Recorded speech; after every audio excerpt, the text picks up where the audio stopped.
internal structure of medulla oblongata. Internal structure of medulla oblongata is studied at 3 different levels. Cross section of medulla oblongata at a lower level, that is at the level of pyramidal decussation.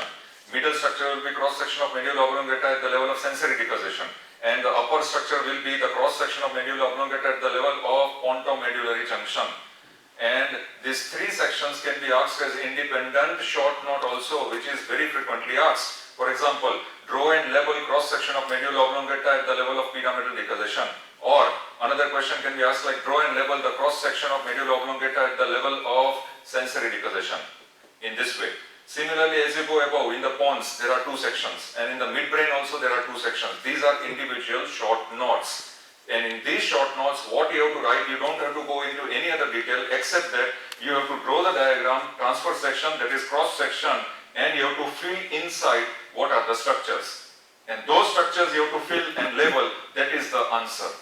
So that is what we are going to do here.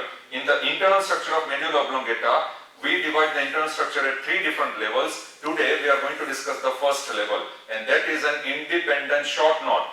Transfer section or cross section of medulla oblongata at the level of pyramidal decussation. This is our title. So please draw alongside with me. The title is transfer section. Now we draw it in this way.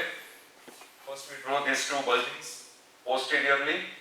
Once again another 2 bulgings. It will become very easier. Once again another 2 bulgings. So in this way we have finished the 3 bulgings. Then we come laterally. Laterally we show a bulge. We show a bulge laterally, then we come ventrally. As we come down ventrally, here we will complete it in the form of this bulge, and therefore this is how we go. This is how we show in the ventral region. Here we complete the cross section of medulla oblongata at the level of pyramidal decussation. Title will be here transfer section or cross section at the level of pyramidal decussation. This is the title. Transfer section of medulla oblongata at the level of pyramidal decussation. Now, since this is the anterior, so this will be the anterior median fissure, posterior median sulcus. So this arrow will point to posterior median sulcus, and this arrow will be pointing to the anterior median fissure. Very simple. Ventral, dorsal. Now, what are the structures here? We start with anterior region, and these 2, as usual, these 2 swellings in the anterior region, these 2 swellings will be known as pyramid. So these 2 swellings are pyramids, which we have discussed on the anterior surface. Now here in this pyramid we will draw here cross section of a anterior corticospinal tract. So this will be the cross section of anterior corticospinal tract. Please draw this cross section. This anterior corticospinal tract will cross right to the left, left to the right. So the fibers are crossing from right side to the left direction, and that is the crossing which we have to show. So this way they are crossing. As they cross the median line from right to left, the fibers that are crossing, they are called pyramidal decussation. So this crossing of fibers will be known as pyramidal decussation, which is evident on the anterior side. Here we have shown this pyramidal decussation. If you can see here this pyramidal decussation, that is what we have shown. So our cross section is at this level, transfer section. The same cross section, transfer section we are showing here. So therefore now we have to mark. So anterior region, we have to mark here anterior corticospinal tract. This is the anterior corticospinal tract.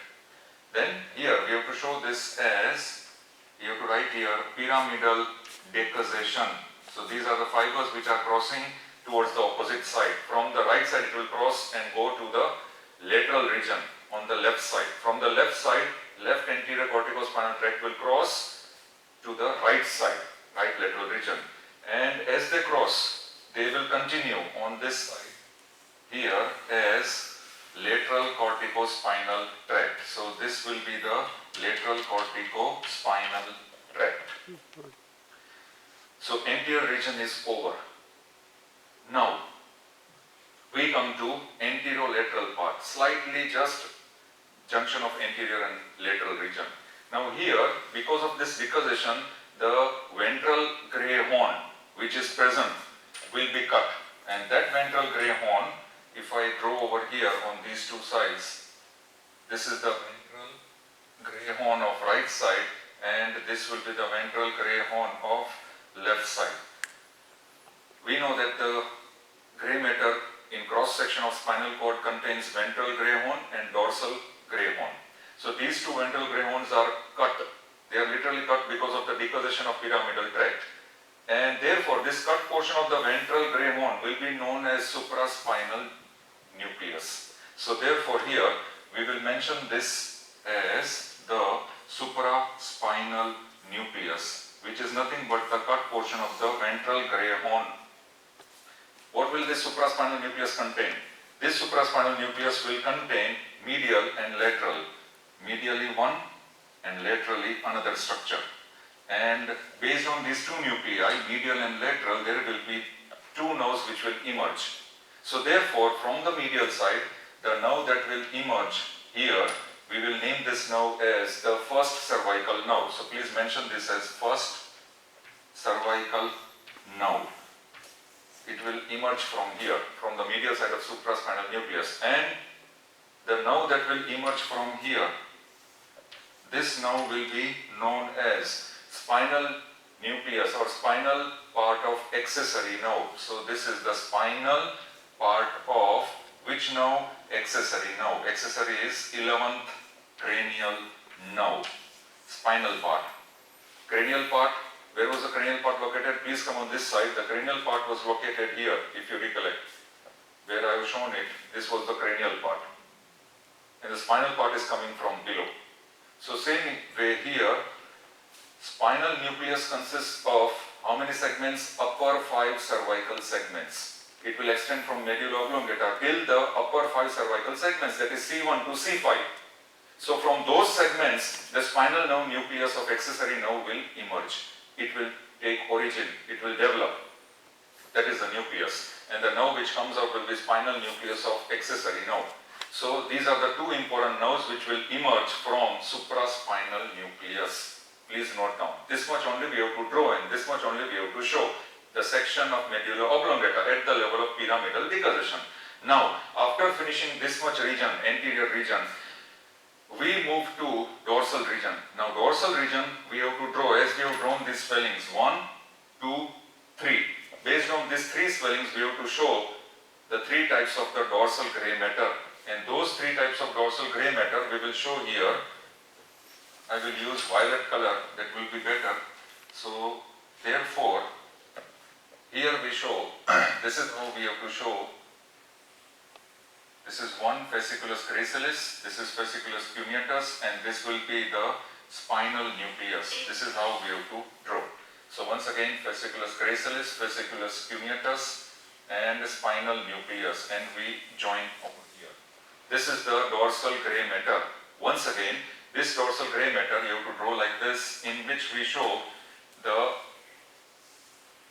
fasciculus gracilis, fasciculus cuneatus, here I will darken it, and the spinal nucleus, and we join like this. And here we can darken this with the nucleus. Here we show that this is the nucleus gracilis, nucleus cuneatus, which we show, we darken the color, and this is the spinal nucleus. So the grey matter in the dorsal region consists of three different parts. And what are those three different parts? Here we'll mention nucleus gracilis, then here nucleus cuneatus, and here this will be the spinal nucleus, of which now trigeminal nerve, fifth cranial nerve. So these are the grey matter in the dorsal region. Now because this grey matter in the dorsal region of medulla oblongata are showing an elevation as nucleus of gracilis, nucleus of cuneatus, and nucleus of spinal nucleus, that is a spinal part of which nerve? Trigeminal nerve. They will produce corresponding swellings on the posterior surface, and those corresponding swellings are known as, here, this swelling will be known as fasciculus gracilis. This swelling here will be known as fasciculus cuneatus, and this swelling here will be known as spinal tract of trigeminal nerve. Spinal tract of trigeminal nerve. So spinal tract of trigeminal nerve will lie lateral to the spinal nucleus. The swellings which are produced on the dorsal surface. Now what do this fasciculus, gracilis and cuneatus contain? That already we have discussed. What does the spinal nucleus and tract contain? They will receive the impulses from trigeminal ganglion, from the head and neck region. And what type of fibers, what type of sensations they carry in this spinal nucleus? Now this spinal nucleus, which we have discussed during tuberculum cinereum, it will receive pain and thermal sensations from the entire head and neck region. Now we come to the last part, lateral region. This lateral region we have to fill. Now this lateral region we have to show the various tracts. So only the tracts we have to draw. What are those tracts that are mentioned here? For example, here we start with in the lateral region we show here two tracts which we show, and these two tracts will be ventral and dorsal spinocerebellar tracts. So here we show the ventral and dorsal spinocerebellar tracts. These are what we have to show. So therefore here mention it as ventral as well as dorsal spinocerebellar tracts. So ventral and dorsal spinocerebellar tracts in the lateral region. Then just medial to that, three tracts you have to draw. And those three tracts which we draw will be, for example, here one, this will be lateral, another one, this will be ventral, and another one, this will be in the middle, spinotactal. So therefore, this we will mention it as the lateral spinothalamic tract. This we will mention it as ventral spinothalamic tract, and here this portion, small tract in between this ventral and lateral spinothalamic tract, will mention it as the spinotactal tract. Same way on the other side also you have to fill it with these three tracts. All the three tracts you have to mention, ventral and lateral spinothalamic tract, and in the middle spinotactal tract. Then coming on the extreme anterior side of the lateral surface, remember the lateral region only, two more tracts you have to show, and those two tracts will be vestibulospinal and spino-olivary. Here also we will show here vestibulospinal and the spino-olivary tracts, and here we will mention this as spino-olivary tract, and this will be vestibulospinal tract. Once we complete these tracts, we have completed the entire structure of medulla oblongata transverse section at the level of pyramidal decussation. We have completed, we started with anterior region, then the posterior region, and the lateral region loaded with all these tracts. If you complete this and mark this diagram, this much is more than enough. Thank you very much.